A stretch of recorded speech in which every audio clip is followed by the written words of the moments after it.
कब्रिस्तान की उस खामोशी में एक जवान लड़के रॉनी का अंतिम संस्कार चल रहा था। सब कह रहे थे कि उसकी मौत एक हादसा थी, पर क्या ये वाकई सिर्फ एक हादसा था? जब सब लोग जा रहे थे तो रॉनी का एक क्लासमेट पीटर वहीं रुक गया। उसकी नज़र जमीन पर पड़ी एक अजीब सी चीज पर गई और उसने चुपके से वो चीज उठाकर अपनी जेब में रख ली। उसे जरा भी अंदाजा नहीं था कि वो कोई चीज नहीं बल्कि अपनी मौत को अपनी जेब में रख रहा है। वो चीज वो थी एक उईजा बोर्ड। जानते हैं ना, आत्माओं से बात करने का एक जरिया, एक दरवाज़ा। पीटर ने अनजाने में एक ऐसा दरवाज़ा खोल लिया था जिसे बंद करना अब उसके बस में नहीं था। देखिए, पीटर के लिए तो ये सब एक मजाक था, एक खेल। वो तो बस ये देखना चाहता था कि आखिर दूसरी तरफ है क्या। लेकिन वो ये नहीं जानता था कि वो किसी ऐसी आत्मा को बुलाने जा रहा है जो बदला लेने के लिए तड़प रही थी। तो रात के अंधेरे में मोमबत्तियों की हिलती हुई रोशनी के बीच पीटर और उसका छोटा भाई बैठे। भाई काफी डरा हुआ था। उन्होंने बोर्ड पर एक सिक्का रखा और धीरे से फुसफुसाए, कोई भी पवित्र आत्मा जो यहाँ से गुजर रही हो, कृपया आएं। पर उन्हें क्या पता था कि उनकी ये आवाज कौन सुन रहा है। कमरे में एक अजीब सी खामोशी थी, सांसें भी जैसे थम सी गई थी। फिर अचानक वो सिक्का हल्का सा हिला। पीटर ने कांपती हुई आवाज में पूछा, क्या यहाँ हमारे साथ कोई आत्मा है? और सिक्का धीरे धीरे खिसक कर हाँ पर रुक गया। ये देखते ही पीटर की आंखों में एक अजीब सी खुशी की चमक थी, लेकिन उसका भाई, वो तो डर से कांप रहा था।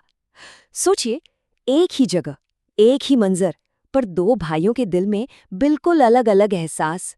पीटर का डर अब तक उत्सुकता में बदल चुका था। उसे और जानना था, और उसने अगला सवाल पूछ लिया, एक ऐसा सवाल जिसने सब कुछ बदल कर रख दिया। उसने पूछा, तुम्हारा नाम क्या है? सिक्का फिर से हिलने लगा, एक एक अक्षर पर रुकते हुए, RONNY,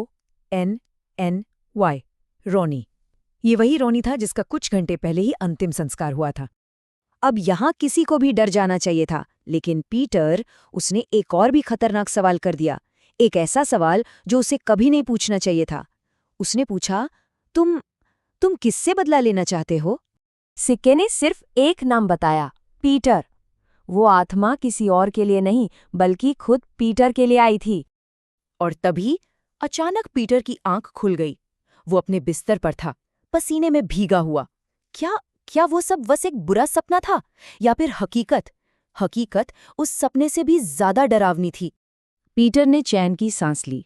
शुक्र है, वो बस एक सपना था। कमरा बिल्कुल वैसा ही था, न मोमबत्तियां न कुछ और।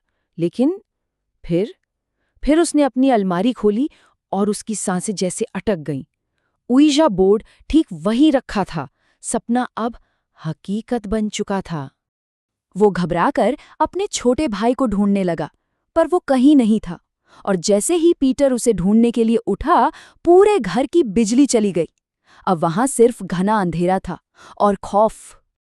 पीटर ने अपने मोबाइल की टॉर्च जलाई और उसे गार्डन में कुर्सी पर कोई बैठा हुआ दिखा। पास जाकर देखा तो उसे लगा ये उसका भाई है। वो उसे सहारा देकर अंदर ले आया और तभी बिजली वापस आ गई और उसका असली भाई वो दूसरे कमरे से बाहर आया। तो सवाल ये था कि पीटर किसे अंदर लेकर आया था। उसने पलट कर देखा, वो रोनी का भूत था जो धीरे से फुसफुसाया, मैं अपना बदला लेकर रहूंगा। डर के मारे पीटर का बुरा हाल था। अगली सुबह वो सीधा भागा एक चर्च की तरफ। उसे लगा कि शायद भगवान के घर में उसे इस मुसीबत से कोई रास्ता मिलेगा। और यहीं चर्च में कहानी का वो सबसे बड़ा और भयानक राज सामने आया।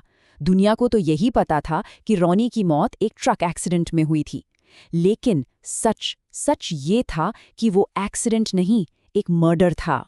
हुआ ये था कि रोनी को पीटर के एक बहुत बड़े राज के बारे में पता चल गया था, और अपने राज को राज रखने के लिए पीटर ने रोनी को हमेशा के लिए खामोश करने का फैसला किया।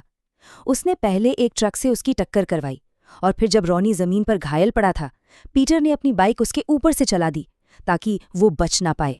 जब पादरी ने पीटर के मुंह से ये सारी सच्चाई सुनी तो उन्होंने सिर्फ इतना कहा, मेरे बच्चे, तुमने इतना बड़ा पाप किया है कि शायद भगवान भी तुम्हें माफ न करे। अपना गुनाह कबूल करने के बाद पीटर को थोड़ी राहत महसूस हुई। वो चर्च से बाहर निकला। शायद उसे लगा कि अब सब कुछ ठीक हो जाएगा, लेकिन हिसाब तो अभी बाकी था। जैसे ही वो चर्च के गेट से बाहर निकला, उसने रॉनी की आत्मा को सामने खड़ा देखा। पर इस बार उसके चेहरे पर गुस्सा नहीं था, बल्कि एक अजीब सी शांति थी। एक पल के लिए तो पीटर को भी लगा, क्या उसे माफी मिल गई है? क्या रॉनी ने उसे माफ कर दिया? और तभी कहीं से एक तेज रफ्तार ट्रक आया और पीटर को उड़ाकर चला गया। इंसाफ हो चुका था। जैसा कर्म, ठीक वैसा ही फल। कहते हैं रॉनी की आत्मा ने तो अपने कातिल को माफ कर दिया था, लेकिन कुदरत उसके गुनाह को माफ नहीं कर पाई। ये कहानी हमें एक ही बात सिखाती है कि कर्मों का हिसाब इसी जिंदगी में देना पड़ता है।